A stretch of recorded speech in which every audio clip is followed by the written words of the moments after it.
পবিত্র মাহে রমজান উপলক্ষে ইতালি রাজধানী রোমে বাংলাদেশ জাতীয়তাবাদী যুবদল ইতালি শাখার উদ্যোগে ইফতার ও দোয়া মাহফিল অনুষ্ঠিত হয়েছে। প্রবাসে বসবাসরত বাংলাদেশি যুব সমাজের মধ্যে ভ্রাতৃত্ব, সম্প্রীতি ও পারস্পরিক সহযোগিতা বন্ধন জোরদার করার লক্ষ্যে আয়োজন করা হয়। আগামী দিনে যে প্রভিন্সিয়া এবং রোম মহানগর কমিটি হবে, সেখানে আমরা সর্বপ্রথম আমাদের কেন্দ্রের থেকে ফর্ম আসবে, ওই ফর্ম বিক্রি হবে, বিক্রির মাধ্যমে ওই ফর্ম ফিল আপের মাধ্যমে ওইখান থেকে যারা এই যত ফর্ম বিক্রি হয় তার মাধ্যমে ভোটের মাধ্যমে আগামী দিনে আমাদের কেন্দ্রীয় কমিটি হবে এবং ইতালির প্রতিটা প্রভিন্সিয়াতে এইভাবে আমরা কাজকে এবং যুবদলকে শক্তিশালী করব ইনশাল্লাহ। আমরা সুন্দরভাবে ইফতার পরিচালনা করার জন্য যথেষ্ট চেষ্টা করেছি। আমাদের যদি কোনো ভুল ত্রুটি হয়ে থাকে আপনারা ক্ষমা চোখে দেখবেন।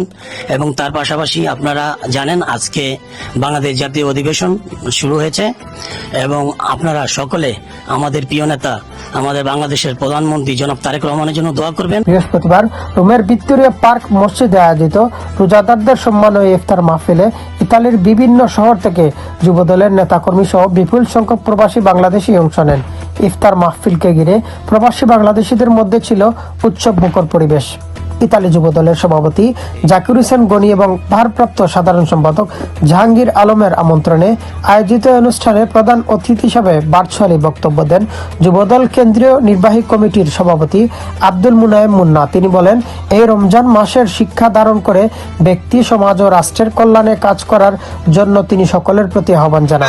জাতীয়তাবাদী যুবদল ইতালি শাখার নবনির্বাচিত কমিটিকে আমি অভিনন্দন জানাই, মাহে রমজানের শুভেচ্ছা জানাই। আপনারা জানেন ইতিমধ্যে বাংলাদেশে নতুন সরকার গঠিত হয়েছে। দীর্ঘ ফ্যাসিস্ট বিরোধী আন্দোলনের পর আজকে আমাদের একটি গণতান্ত্রিক সরকার বাংলাদেশে, যে সরকারের নেতৃত্বে আছেন মাননীয় প্রধানমন্ত্রী জনাব তারেক রহমান।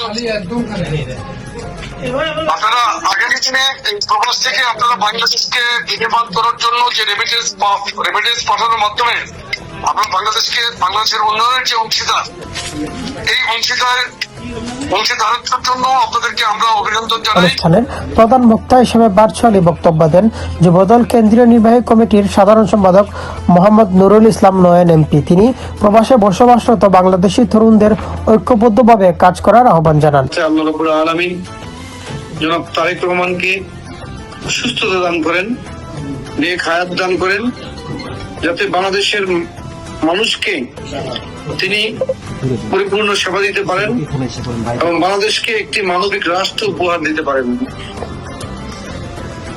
আগামী দিনে বাংলাদেশের মানুষ যাতে রাষ্ট্রের কাছ থেকে সকল ধরনের সেবা পায় এবং বাংলাদেশ রাষ্ট্রে যাতে আর কখনো ফ্যাসিবাদী শক্তি ফিরে না আসে এবং গণতন্ত্র পরিপূর্ণভাবে বিকশিত হয়, আশাবাদ ব্যক্ত করছি। ইফতার আগে একটি সংক্ষিপ্ত আলোচনা সভায় বক্তারা পবিত্র রমজান মাসের তাৎপর্য, সংযম, আত্মশুদ্ধি ও মানব কল্যাণে কাজ করার গুরুত্ব তুলে ধরেন।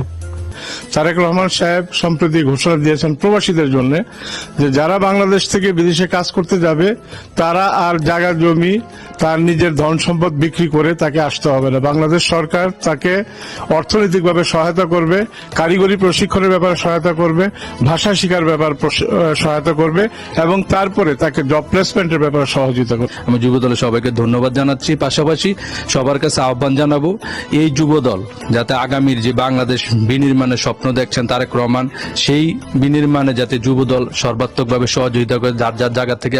যে সংসদ বাংলাদেশে শুরু হয়েছে, এই সংসদের উজ্জ্বল ভবিষ্যৎ কামনা করতে খাস দিলে দোয়া করবেন এবং খালেদা জিয়ার জন্য, আগামী তারেক রহমানের জন্য দোয়া করবেন। আজকে যে সংসদে যে করেছেন উনি যেন ভালোভাবে দেশ ও জাতির কল্যাণে কাজে লাগতে পারেন, দেশের মানুষ যেন শান্তিতে থাকতে পারে, এই দোয়া করবেন। আলোচনা সভা শেষে দেশ, জাতীয়, বিশ্ব মুসলিম উম্মার শান্তি, সমৃদ্ধি ও কল্যাণ কামনা করে বিশেষ দোয়া মোনাজাত পরিচালনা করা হয়। একই সঙ্গে বাংলাদেশের সার্বিক উন্নতি, শান্তি ও সমৃদ্ধি কামনা করেন। ইতালি থেকে মিনহাজ হোসেন,